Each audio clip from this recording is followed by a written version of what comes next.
Hello, welcome back for Unit 4 of our Contemporary World course here at Waldorf University Online.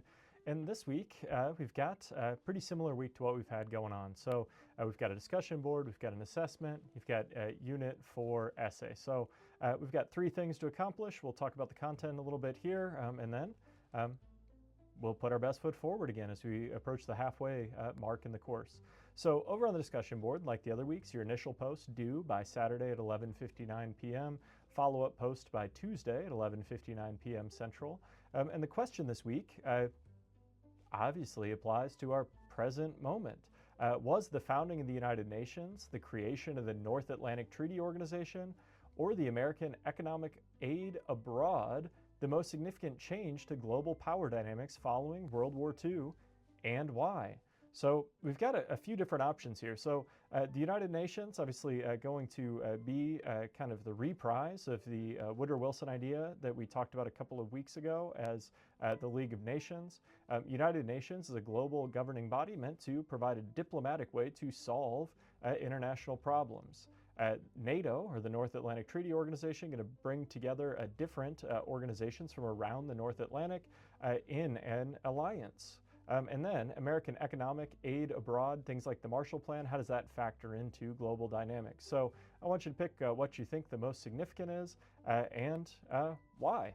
It should be pretty simple. I hope we have a good conversation over there. Make sure that we're respecting other people's opinions, that we're being good about bringing in research to support our points, and put your best foot forward there. Let's have a good conversation this week.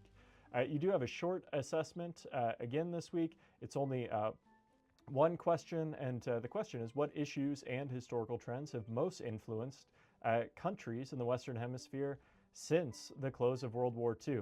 So this is a very wide open question. You could tie this into the things that you're talking about on the discussion board. Many students like to do that. Maybe there's going to be something else in the text that stands out to you. I think that's a good strategy. Where I've seen students struggle with this is when they try to take something that isn't related to the course and then pull it in. You are welcome to do that, but make sure you're bringing in evidence if you're doing that. I don't know, put your best foot forward.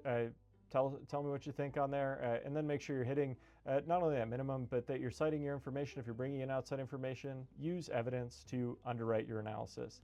A lot of times we talk about good historical analysis on this type of kind of assessment essay, or in just paragraphs as you're writing your essays, is to think about topic, sentence, evidence, analysis. And that way you're making sure that you're making a clear argument paragraph to paragraph or in this type of response, that you're bringing in some evidence, and that you're providing your own unique analysis to that evidence. That's a really kind of the makings of a quality response in any kind of historical writing, and maybe just nonfiction writing broadly.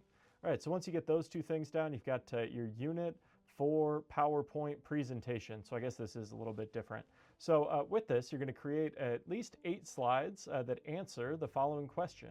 How did the culture and society of the states in Eastern Europe differ from those in Western European countries? So we're looking at kind of the countries behind what's going to be called the Iron Curtain after the famous Winston Churchill speech, and those free democracies of Western Europe. So to do this, there's some good steps there. There's 4 steps. You need 8 slides.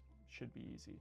So choose one Eastern European country and one Western European country from 1945 to 1990. Gather details, compare facts as you start your research.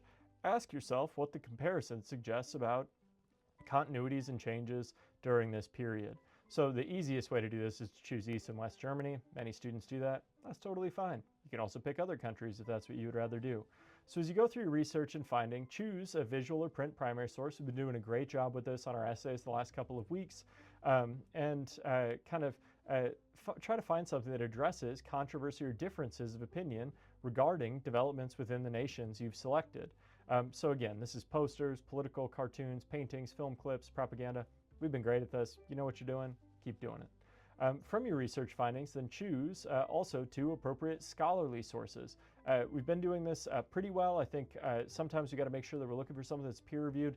Easiest way to do this again is to go to the Waldorf Online Library or to click on over to Google Scholar, use those sources at your fingertips, and make sure that you're bringing in something from an expert source. This is one of the places I've seen us struggling maybe a little bit in our research, So just be thinking about who wrote it, why you should listen to them, who published it, and is it really an academic quality expert source?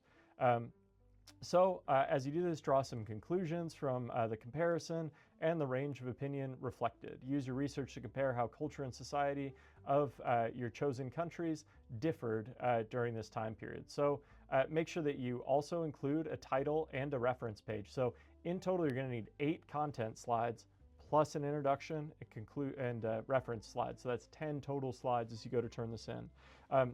Make sure that you're adhering to APA style with your sources and that APA formatting isn't like completely necessary for the entirety of like your content slide to slide, but it is necessary for those kind of references at the end. If you got some questions about how any of this works, make sure you're reaching out. Otherwise, I look forward to the great effort you're going to have this week. Good luck.